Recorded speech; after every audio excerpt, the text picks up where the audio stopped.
சவுக்கு சங்கர் வந்து ரெட்ஃபிக்ஸ்ன்ற அந்த யூடியூப்ல வந்து பேசுறப்ப ஒரு ஊடக நேர்மையான அறம் சார்ந்த ஒரு ஊடக நெறியாளர் என்ன பண்ணிருக்கணும்?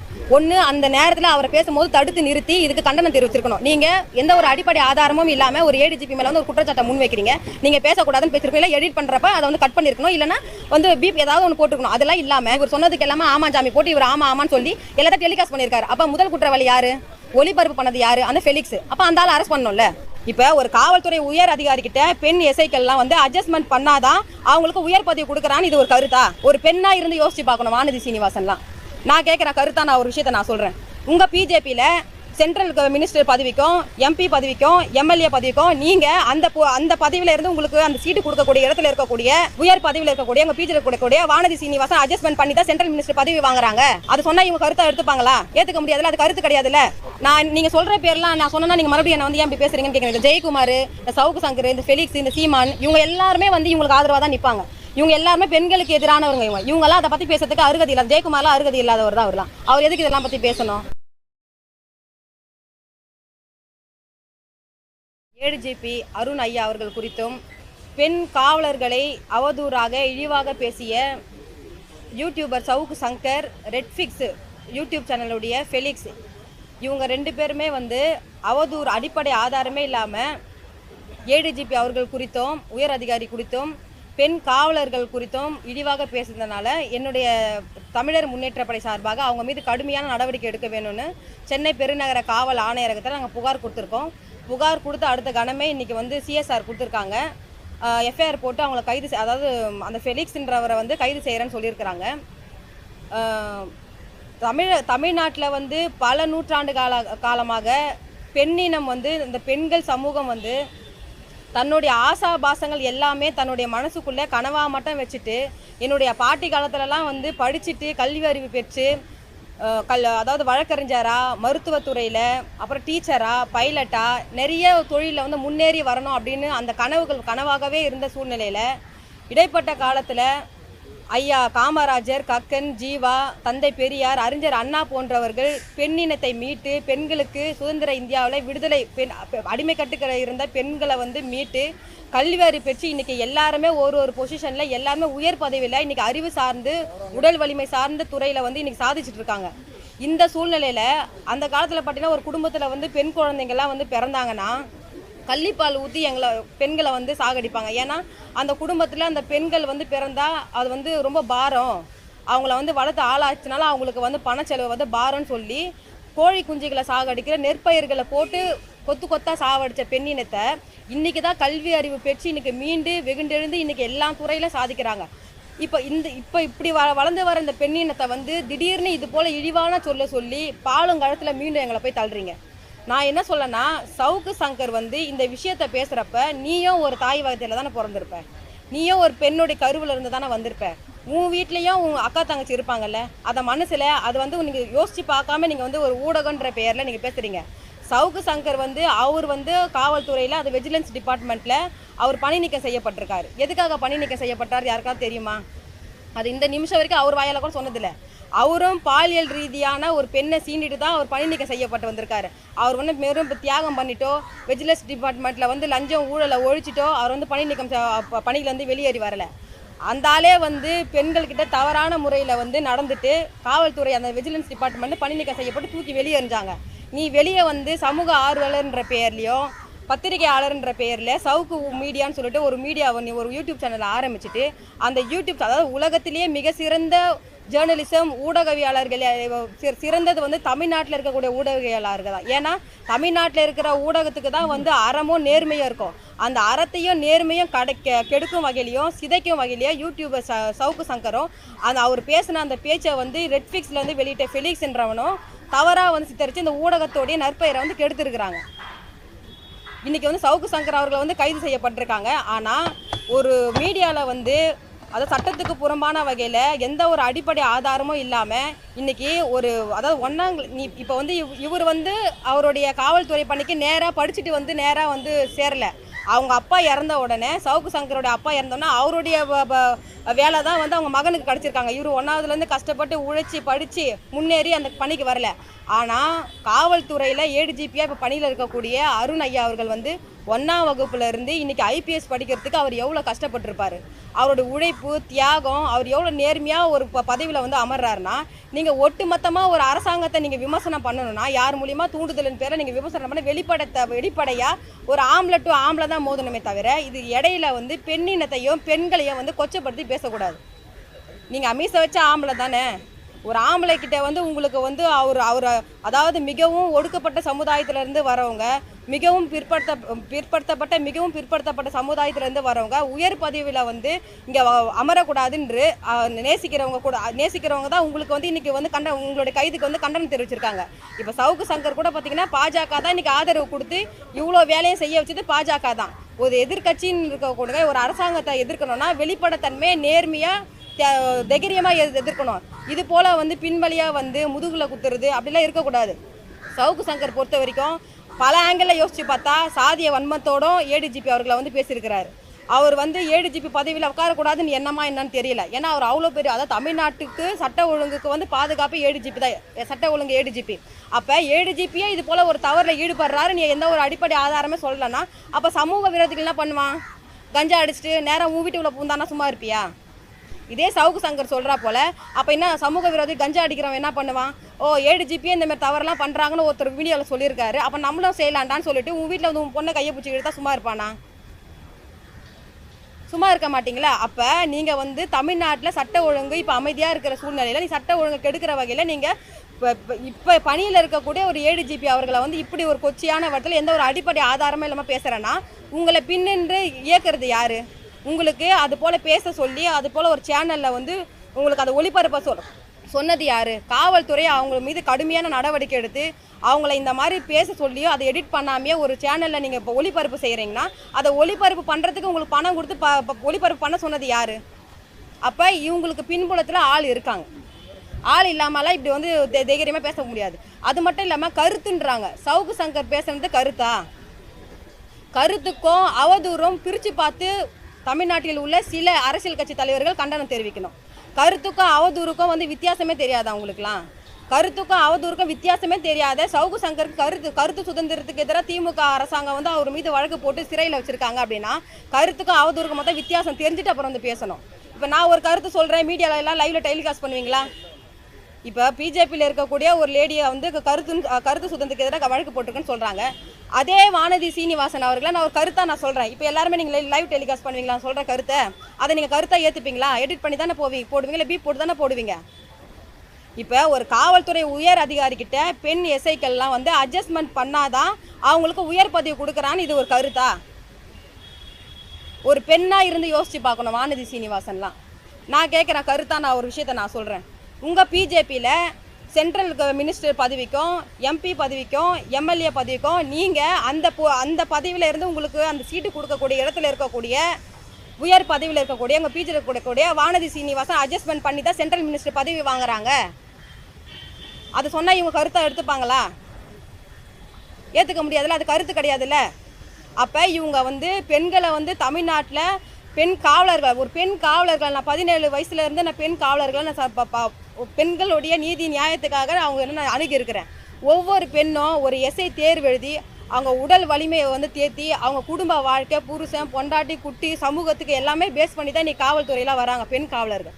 அந்த பெண் காவலர்கள் எப்படி கஷ்டப்பட்டு அடிமைப்பட்டுக்கிற இந்த பெண் சமூகம் எப்படி மீண்டெழுந்து, அதுவும் கடுமையான இருக்கிற துறையிலேயே கடுமையான துறை எதுன்னு பார்த்தீங்கன்னா காவல்துறை. அதில் மிடுக்கா ஒரு பெண் ஆணுக்கு நிகராக வந்து சமூக விரோதிகள்கிட்ட வந்து அவங்க வந்து தன்னுடைய திறமையை காமிச்சு அவங்க சமூக விரோதிக்கிட்ட இருந்து தன்னை தற்காத்து அவங்க பணியில் வேலை செய்கிறப்ப நீங்கள் பெண் காவலர்கள் அட்ஜஸ்ட்மெண்ட் பண்ணால் தான் ப்ரொமோஷன் கிடைக்குதுன்னு சொல்கிறீங்க. நீலாம் உங்களுக்கு என்ன, இவங்களுக்குலாம் எவ்வளோ ஒரு வன்மமான எண்ணம் உங்களுக்கு? அதை எடுத்து ஒருத்தன் டெலிகாஸ்ட் பண்ணுறான் பாரு, அவன் எவ்வளோ ஒரு கெட்ட எண்ணம் பிடிச்சவனா இருப்பான் பாருங்க. இப்போ ஒரு நீங்கள் சொன்ன கருத்து வந்து யூடியூபர் சொன்னார் தவறான கருத்துன்னு நீங்கள் சொல்கிறீங்க. அதை உங்களுடைய கருத்தாக எடுத்துக்கிட்டாலும் அதே சமயத்தில் டெலிகாஸ்ட் பண்ணுறீங்களான்னு கேட்குறீங்க நியாயம். ஆனால் பிஜேபி அதில் இம்ப்ரூவ் பண்ணி அவங்க தானே கண்டனம் தெரிவிச்சிருக்காங்க. ஒரு நிமிஷம் சொல்கிறத கேளுங்க. எல்லா சேனலையும் பார்த்து கம்ப்ளைண்ட் கொடுத்தது நீங்கள், புகார் கொடுத்ததை தெளிவாக சொல்ல வந்தது நீங்கள், பத்திரிகையாளர்கள் கூப்பிட்டது நீங்கள். இங்கே வந்து உங்களால் டெலிகாஸ்ட் பண்ண முடியுமா, நீங்க பண்ணுவீங்களான்னு எங்களை எப்படி நீங்க கேள்வி கேட்கறீங்க? அதான் கேள்வி கேட்கல, இதை நீங்க ஏத்துப்பீங்களான்னு கேக்குறேன். உங்களால கேள்வி பார்த்து முடியுமான்ற கேள்வி எப்படி நீங்க முடியுமான்னு சொல்லலனே. இங்க பாருங்க, எல்லா சேனல்ல இருக்கு, எல்லாருக்கும் தெரியும். நீங்க எங்களை கேள்வி கேட்க கூடாது. கேள்வி கேட்கல, இது உங்க மனசுல நீங்க இதை ஏத்துப்பீங்களான்னு கேக்குறேன். இந்த கருத்தை சார் ஒரு நிமிஷம் உங்க கருத்தை பதிவு பண்ணுங்க. நாங்க சரி, நான் உங்களை வந்து கார்னர் பண்ணி பேசணும்னு பேசலன்னு. ஏன்னா நான் வந்து ஊடகத்துக்கும் ஊடக தர்மம் என்னன்னு தெரியும், ஊடகத்துன்னு வர இருக்கு, அவங்களுக்காக தான் நான் பேசுறேன். நான் அதே மாதிரி தான் ஊடக தர்மம் என்ன இல்ல, உங்களை பார்த்து நான் கேள்வி கேட்டேன்னா என்ன மன்னிச்சுக்கங்க, நான் உங்களை பார்த்து அந்த கேள்வி கேட்கறேன், நீங்க அதை ஏத்துப்பீங்களா அந்த கருத்தை தான் கேட்கறேன்.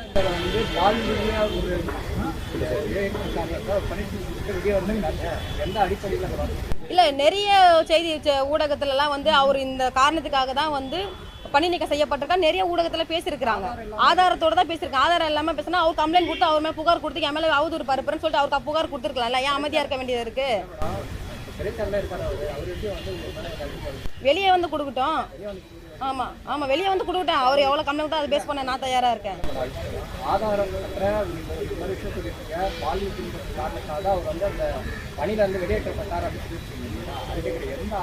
இல்ல, எந்த ஆதாரம்னா சில ஊடகங்கள்ல இவர் சம்பந்தமா வேற ஒரு நெறியாளரோ வேற ஒருத்தர் பேசுறப்ப அவங்க அந்த ஆதாரம் இருக்கிறதுனாலதான் அவங்க வந்து அது பேசுறாங்க. அப்ப அவர் மீதும் கம்ப்ளைண்ட் கொடுக்கட்டும். இவர் மீது நான் இந்த மாதிரி குற்றச்சாட்டை முன் வச்சேன், என் மேல கம்ப்ளைண்ட் கொடுக்கட்டும். என்கிட்ட ஆதாரம் கிடையாது, நான் அதாவது செவி வழியா கேட்ட செய்தி தான் இது. அதான் மற்றவங்க பேசுறது அதான் ஒரு ஊடகத்துக்கு முன்பாக மக்கள் மத்தியில பேசுற செய்தியை கேட்டு தான் நம்ம பேசுறோம், ஆதாரம் எதுவும் கிடையாது. ஆனா இப்ப நான் என்ன கேட்குறேன்னா, சவுக்கு சங்கர் வந்து ஒரு சட்ட ஒழுங்கு ADGP அருண் ஐயா அவர்கள் குறித்து அவதூறா பேசியிருக்கிறாரு, அதுக்கு என்ன ஆதாரம் இருக்கு? அதுவும் பெண் காவலர்கள் குறித்து பேசியிருக்கிறார். பெண் காவலர்களுடைய அந்த பணி என்னன்னு அவருக்கு தெரியுமா? அவர் ஹாயா வந்து ஒரு யூடியூப் சேனல்ல நிதானமே இல்லாம அறபோதையில அவர் பேசுறாரு. அவருக்கு வந்து பெண்களை பத்தி அவருக்கு என்ன தெரியும்? பெண்களை வந்து இந்த அளவுக்கு வந்து ஒரு பணியில வந்து வேலை செய்யற பெண்ணு வந்து இப்படிதான் அட்ஜஸ்ட்மெண்ட் பண்ணி தான் உயர் பதவி வாங்குவா அப்படின்னா அப்ப பெண்களை வந்து கேவலப்படுத்துறாரா? அப்ப அவங்க அம்மா அவங்க அக்கா தங்கச்சிங்களா அப்படித்தான் செய்வாங்களா? நான் கேட்கறேன். தொடர்ந்து வீரலட்சுமி அவர்கள் வந்து இப்போ ஏற்கனவே பார்த்தீங்கன்னா பல சமூக இதெல்லாம் வந்துட்டு போராட்டம் பண்ணுறீங்க, எல்லாம் பண்ணுறீங்க. ஆனால் இப்போ பார்த்தீங்கன்னா திமுக சார்பு, திமுக ஆதரவு நிலைப்பாடு அப்படிங்கிற ஒரு கருத்து இருக்கு. குறிப்பாக சொல்லி முடிச்சுறேன். சீமான் விஜயலட்சுமி விவகாரம், இப்போ ADGP சவுக்கு சங்கர் அவர்கள் விவகாரம், இதே போன்ற விவகாரம்லாம் வருங்க. நிறைய விஷயங்கள் ஜாபசதி போதைப் பொருள் விஷயங்கள் இருக்குது. இங்கே நிறைய பெண்களை வந்துட்டு கஞ்சா அடிச்சுட்டு வந்து அடிச்சு கொண்டாங்க. அந்த மாதிரி விஷயத்தெல்லாம் விஜயலட்சுமி வெளில வரல, விஜயலட்சுமி அவர்கள் வெளில வரல, ஒரு குற்றச்சாட்டு வருது. உண்மையிலே உங்களை இயக்குறது திமுக கட்சி தானா? திமுக அரசாங்கம் இப்போ பிரசன்ட் இப்போ கவர்மெண்ட் வந்த உடனே முதல்ல போட்ட வழக்கு என் மேலே SC/ST வழக்கு போட்டாங்க. சாதி ரீதியாக ஒருத்தரை நான் திட்டேன்னு சொல்லிட்டு என் மேலே வன்கொடுப்பு தடுப்பு சட்டம் தான் போட்டாங்க. முதல் வழக்கு அவங்க கவர்மெண்ட் வந்தவொடனே என் மேலே போட்டாங்க. அந்த வழக்கு இன்றைக்கும் திருவள்ளூர் கோர்ட்டில் இன்றைக்கி வந்து வழக்குக்கு நான் போயிட்டு வந்துட்டுருக்கேன். அதனால் திமுக வந்து எனக்கு ஆதரவும் கிடையாது, நான் திமுகவுக்கு ஆதரவும் கிடையாது. நடுநிலையான அரசியல் கட்சி தலைவர் நான் யாருக்காகவும் பணிஞ்சு பேச வேண்டிய அவசியம் கிடையாது. நான் தொடர்ந்து பெண்களுக்கு எதிரான குற்றங்கள், பெண்களுக்கு எதிரான இழிவான பேச்சுகள், பெண்களுக்கு எதிரான பாலியல் சின்னங்கள் எது நடந்தாலும் அங்கே அந்த வீரலட்சுமி வந்து பேசுவேன்.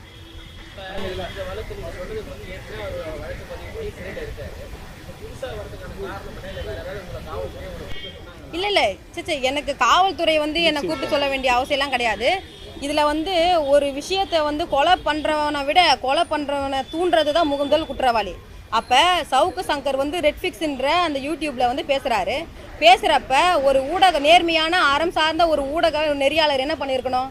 ஒன்று, அந்த நேரத்தில் அவரை பேசும்போது தடுத்து நிறுத்தி இதுக்கு கண்டனம் தெரிவிச்சிருக்கணும். நீங்கள் எந்த ஒரு அடிப்படை ஆதாரமும் இல்லாமல் ஒரு ADGP மேலே வந்து ஒரு குற்றச்சாட்டை முன் வைக்கிறீங்க, நீங்கள் பேசக்கூடாதுன்னு பேசியிருக்கணும். இல்லை எடிட் பண்ணுறப்ப அதை வந்து கட் பண்ணியிருக்கணும், இல்லைனா வந்து பீப் ஏதாவது ஒன்று போட்டிருக்கணும். அதெல்லாம் இல்லாமல் இவர் பேசுனதுக்கு இவர் வந்து தாளம் போட்டு இவர் சொன்னதுக்கு எல்லாமே ஆமாஞ்சாமி போட்டு இவர் ஆமான்னு சொல்லி எல்லாத்தையும் டெலிகாஸ்ட் பண்ணியிருக்காரு. அப்போ முதல் குற்றவாளி யார்?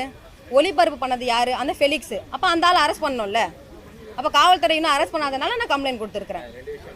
அது மட்டும் இல்லாமல் அவர் மீடியாவில் அந்த ஃபெலிக்ஸ்ன்றவர் பொது வாழ்க்கையில் இருக்கிற பெண்கள், குடும்ப வாழ்க்கையில் இருக்கிற பெண்கள் எல்லாரையுமே அவர் ஒருமையில தான் பேசுகிறாரு. அவங்களுக்கு பெண் சமுதாயத்து மீது அவங்களுக்கு வந்து ஒரு வெறுப்புணர்வு இருக்குது. அது ஏன் தெரியல. அதனால தான் அவர் இது போல் வந்து இழிவாக பெண் காவலர்கள் குதியில் அவதூறு பரப்பி பேசியிருக்கிறாங்க. மேடம், சமூக வலைத்தளத்தில் இந்த வீடியோ பார்த்தா வந்து நடந்து எவ்வளோ நாளைக்கு தெரியும்? கைது பண்ணுறதுக்கு முன்னாடியே இது எப்போ நடந்து? இல்லை, அவர் கைது பண்ணுறதுக்கு முன்னாடி நாள் புகார் கொடுக்குறதா தான் இருந்தது. அன்றைக்கி காலையிலேயே அவரை வந்து கைது பண்ணதுனால என்னால் வர முடியல. அதனால இன்னைக்கு ஃபெலிக்ஸ்ன்றவர் கைது பண்ணலன்றதுக்காக நான் ஒரு புகாராக கொடுத்துருக்குறேன். அவங்களாவது வந்துட்டு காவல்துறை வந்தாலும் இது மாதிரி பண்ணுறாங்க அப்படின்னு சொல்கிறாங்க. ஆனால் திமுக பேச்சாளர்களோ திமுக ஆதரவாளர்களோ யூடியூப் தளத்திலேயே பெண்களே கூட எடப்பாடி பழனிசாமி அவர்கள் மூத்தலை வச்சு இதுதான் பண்ணாருன்னு சொல்லி பெண்களை இழிவாக பேசியிருக்காங்க. அதே போல் நடிகைகளை கூட இதுவாக பேசியிருக்காங்க. அப்போல்லாம் வீரலட்சுமி ஏன் வரல அப்படின்னு ஒரு கேள்வி கூட எழுதுல. தொடர்ந்து இந்த கிருஷ்ண சார்ந்த ஒரு பேச்சாளர் இருக்கார்ல, திமுக பேச்சாளர் இல்லை அவங்க கட்சியிலேருந்து அதான் கட்சியிலேருந்து நிற்கினாங்க, அவர் சிறையிலையும் வச்சாங்க, அவங்க கட்சியில இருக்கிறவங்க தூக்கி சிறையில் வச்சாங்க. ஏன் அதுக்கெல்லாம் நீங்க கண்டனம் தெரிவிக்கல? அதாவது அரசியல் கட்சி நான் என்ன கேட்குறேன்னா, அரசியல் கட்சி டு அரசியல் கட்சினா கட்சியும் கருத்தில் ரீதியாக மோதனமே தவிர, நீ சவுக்கு சங்கர் மீச வச்ச ஆம்பளை தானே, ஏடிஜிபி அருண் ஐயா அவர்களும் ஆம்பளை தானே, ரெண்டு பேர் மோதனா அவர் டேரெக்டாக போய் மோது. நீ சமுதாய ரீதியாக அவரை வந்து ஒரு உயர் பதவியில் உட்கார்றாருன்னு அந்த காண்டில் நீ பண்ணுறியா? ஏன்னா பல ஆங்கிளில் யோசிக்க வேண்டியதாக சவுக்கு சங்கர் பேசுகிறத பார்த்தா. இல்லை அவரை டார்கெட் பண்ணி யாராவது வந்து அரசாங்கத்தை வந்து கொச்சப்படுத்த சட்ட ஒழுங்கு தமிழ்நாட்டில் சீர்குலைக்கணும்னு நினச்சி யாராவது ஒன்று தூண்டுதல் பண்ணி ஒரு பணம் கொடுத்து பேச சொன்னாங்களா? இதை பேசி ஒளிபரப்ப சொன்னாங்களா? கேள்வி எழுதல. மக்கள் மத்தியில் கேள்வி. மக்கள் பேசுகிறது தான் நான் பேசுகிறது. என்னுடைய தனிப்பட்ட கருத்து கூட கிடையாது. மக்கள் இந்த கேள்வி எழுப்புறாங்க. ஏன்னா அரசாங்கத்தை டைரக்டா விமர்சனம் பண்ணுங்க. நீங்க டைரக்டா அரசை விமர்சனம் பண்றதுக்கு உங்களுக்கு ஆண்மை இல்லை, திராணி இல்லை, தெம்பு இல்லை. அதனால இது போல ஒரு நபர்களை வந்து தூண்டுதல் பேர்ல பணத்தை கொடுத்து ஏவி விட்டு ஒரு யூடியூப் சேனல்ன்ற பேர்ல வந்து இன்னைக்கு எவ்வளோ யூடியூப் சேனல் தமிழ்நாட்டில் இருக்கு, எவ்வளோ தம்பிங்க இன்னைக்கும், எவ்வளோ சேட்டலைட் டிவியில் இருக்கிற அண்ணனுங்க தம்பிங்க இன்னைக்கும் எனக்கு தெரியும். இன்னைக்கும் குக்கிராமத்தில் நடக்கிற அநீதிகள் எல்லாமே 500 ரூபா பெட்ரோலுக்கு இருக்காது. அவங்க சொந்த செலவில் சாப்பிட்றதுக்கு கூட பணம் இருக்காது. அந்த சொந்த செலவில் போயிட்டு செய்தியை சேகரித்து நாட்டு மக்களுக்கு வெளியிடுறாங்க. அது போல ஊடகவியலாளர்லாம் இன்னைக்கு தமிழ்நாட்டில் இருக்கிறாங்க. அப்ப இப்படிப்பட்ட ஊடகவியலாளர்ன்ற பேர்ல, பத்திரிகையாளர்ன்ற பேர்ல இவங்க வந்து இப்படி இழிவா பேசினாங்கன்னா ஊடகம் தர்மமா? அது பேசுறது தவறு, எல்லாருக்குமே தெரியும். அதே மாதிரி வெளிக்கிறது தவறு, அது ஓகே. அவங்களுக்கு பேசுறதுக்கு மட்டும் ஒரு வீரலட்சுமி, மற்றவர்கள் பேசுறதுக்கு ஏன் வரல? நீங்க வீரலட்சுமியை வந்து 17 வயசுல இருந்து நான் இப்ப 18 வருஷமா நான் என்ன போராட்டம் பண்ண நீங்க பாக்குறது இல்லை. நீங்க நான் தொடர்ந்து பெண்களுக்கு எதிராக எங்க இருந்தாலும் நான் பேசுறேனே. நான் இப்ப சீமான் விவகாரத்தை சீமானுக்காக ஒண்ணு பேசலையே, விஜயலட்சுமிக்காக தான் பேசுனேன். எவ்வளோ பெண்கள் தற்கொலை பண்ணி சாவறப்ப நான் பேசியிருக்கேன். இது அது வந்து அவங்களுடைய மனநிலை. அதாவது வந்து எல்லாருக்குமே தெரியும் அவங்க யார் உதவி செஞ்சாங்களோ, அவங்க உதவி செஞ்சவங்களோ அவங்க பேசுறது அது அவங்களுடைய அது ஒரு கேரக்டர். அது நம்ம வந்து எதுவும் குத்தத்தோம். அவங்க நல்லா இருக்காங்களா இப்போ, அது எனக்கு போதுமான. என்ன நம்பி வந்தவங்க நீ நல்லா இருக்காங்களா, அது போதுமானது. அதன் பிறகு அவங்க வாழ்க்கை என்னவோ அதை அவங்க பார்த்துட்டு போகிறாங்க. அதுக்காக நான் தொடர்ந்து அவங்க பின்னாடி போய் நின்று வாமா உனக்கு ஹெல்ப் பண்ணுறேன்னு கேட்க முடியாது. என்ன யார் நாடி வராங்களோ அவங்களுக்கு தான் உதவி செய்ய முடியும். இன்னைக்கு சவுக்கு சங்கர் கைதுக்கு யார் கண்டனம் தெரிவிச்சிருக்காங்க? உண்மையிலே கண்டனம் தெரிவிக்க எல்லாமே பார்த்தீங்கன்னா அதிமுக கண்டனம் தெரிவிக்கிறாங்க. அது கூட என்ன பண்ணுறாங்கனாக்கா, எடப்பாடி பழனிசாமி அவர்களை பற்றி ஒரு பெண், திமுகவில் இருக்கிற உறுப்பினராக ஒரு பெண் வந்து பேசக்கூடிய கடுமையான வார்த்தைகள், அவதூறு வார்த்தைகளை பதிவு போட்டு சவுக்கு சங்கருக்கு மட்டும்தான் இது நடவடிக்கை எடுக்குதா, இது எடுக்க மாட்டேங்களான்னு சொல்லி கேட்குறாங்க. அதுக்கெல்லாம் மேடம் பார்த்தீங்கன்னா தெரியல. அப்படி இருக்கும்போது ஏன் திடீர்னு பாஜக போறீங்க? திமுக பாஜக அப்படிங்கிற இல்லை, ஒருத்தர் ஒரு கண்டென்ட் ஒருத்தவங்க பேசுகிறாங்களா, இந்த பக்கமாக அந்த பக்கம் கடுமையான விமர்சனங்களை முன்வைக்காங்க. நீங்கள் என்னுடைய முகநூல் பக்கத்தில் என்னுடைய இன்ஸ்டாகிராமில் வந்து பாருங்கள் எப்படியெல்லாம் என்னை திட்டுறானுங்கன்னு. அது கூட நடவடிக்கை எடுக்கல காவல்துறை. அது நான் என்ன பண்ணுறது? அப்போ எனக்கே நடவடிக்கை எடுக்கல, நான் போராட்டம் பண்ணலாமா? சமூக வலைத்தளன்றது உன்னை நான் திட்டுறது என்ன இது எவ்வளோலாம் வல்கராக பேசணுமோ சமூக வலைத்தளம் அசிங்கமாக பேசுகிறான் தான். இன்றைக்கி என் பேஜில் போய் இப்போ பாருங்கள், முகநூலில் என்னோட கமெண்ட்லாம் போய் பாருங்கள். கிளிக் பண்ணி உள்ளே போனீங்கன்னா வாந்தி எடுத்துட்டு தான் வெளியே வந்தீங்க. அந்த அளவுக்கு கேவலமாக ஒரு பெண்ணுன்னு பார்க்குறேன் விழிவாக பேசுகிறாங்க. அதுக்கு என்ன பண்ணுறது சொல்லுங்கள்? அவன் அட்ரஸ் கண்டுபிடிச்சி வீடு தேடி போய் உதைக்கலாமா? யாரு வேணாலும் பேசுறது வேற, தனிப்பட்ட தாக்குதல் இருக்கக்கூடாது. நான் என்ன ஒரே நிமிஷம், பொதுமக்களையோ ஒரு பிரபலங்களை பற்றியோ பேசக்கூடிய நேரத்தில் வராத வீரலட்சுமி அவர்கள் ஏடிஜிபி அவர்களை பற்றியோ இவங்களுக்கு இந்த காவல்துறை பற்றி ஏடிஜிபி அவர்களை பற்றி பேசுறதுக்காக வரல. அதில் பணிபுரிகிற என்ன எந்த காவல்துறையை என்ன புகார் கொடுக்க சொல்ல. அப்படி புகார் கொடுக்க சொன்னாலும் யாருன்னா சொன்னதை பேச்சு கேட்டு வந்து புகார் கொடுக்குற ஆள் நான் கிடையாது. எனக்கு என்ன தோணுதோ, எது தவறுன்னு நடக்குதுன்னு தெரியுதோ அதை நான் வந்து புகாராக கொடுத்து நான் அதுக்கான நிவாரணத்தை நான் என்னோட தமிழ்நாட்டு பெண்களுக்கு நான் நீதியை பெற்றுக் கொடுக்கணுன்றது என்னுடைய எண்ணம். என்ன யாரும் வந்து கம்பல் பண்ணிலாம் வந்து புகார் கொடுக்கணும்லாம் சொல்லலை. இது தவறான நீங்கள் கேள்வி கேட்குறீங்க.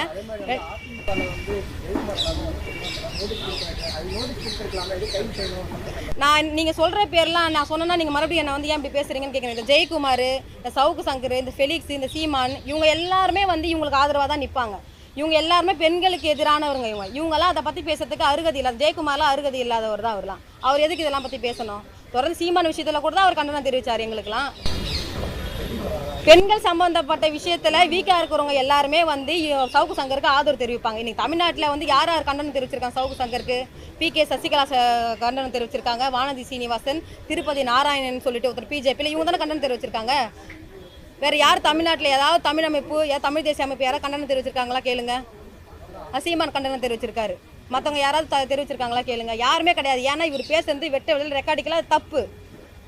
பெண்கள் குடும்ப வாழ்க்கையில் இருக்கிற பெண்கள், இதே காவல்துறை இருக்கக்கூடிய பெண்கள் குடும்ப வாழ்க்கை இருந்தால் அவர் ரோட்டில் செருப்பு கழட்டி அடிப்பாங்க. அந்த அளவுக்கு அவர் பேச்சு இருந்துச்சு. இது உங்களுக்கே தவறுன்னு தெரியுதுல்ல. அவர் எவ்வளோ வன்மமாக பேசியிருக்காரு. நீங்கள் ஏடிஜிபி திட்டினா ரெக்கார்டுக்கெலாம் நீங்கள் வீடியோவோ இல்லை ஒரு பெண் காவலர் ஏதாவது கொடுத்த புகாராக இருந்தால் அதை நீங்கள் உங்களுடைய சவுக்கு மீடியாவில் ஃப்ளாஷ் பண்ணிவிட்டு நீங்கள் எதாவது மீடியாவில் நீங்கள் வந்து பேட்டி கொடுங்க. யாரும் வேணான்னு சொல்லலையே. எந்த ஒரு அடிப்படை ஆதாரமும் இல்லாமல், எந்த ஒரு கடித வாயிலாவும் இல்லாமல், எந்த ஒரு வீடியோவும் இல்லாமல் ஒரு உயர் பதவியில் இருக்கக்கூடிய ஒருத்தரை வந்து பெண் காவலர்கள் குறித்து பேசுறது எவ்வளோ பெரிய தவறு அது. ஒரு பெண் காவலர்கள்னால் அவங்க எப்படி அவங்களோட பணி இருக்கும் தெரியுமா? இந்த வெயிலில் டிராஃபிக்கில் எவ்வளோ பொண்ணுங்க நிற்குது தெரியுமா? அவங்களுடைய வலி வேதனைலாம் உங்களுக்குலாம் தெரியுமா? தெரியாது. அவரே ஏற்கனவே ஒரு பெண்கள் சம்பந்தமாக வச்சு சமூக வலைத்தளத்தில் பரவலாக பரவச்சு. அதை வச்சு தான் சொல்கிறோம் நாங்கள். நீங்கள் பார்க்கலையோ?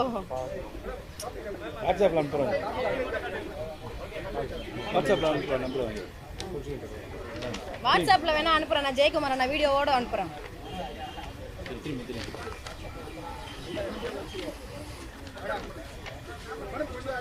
கொஞ்சம்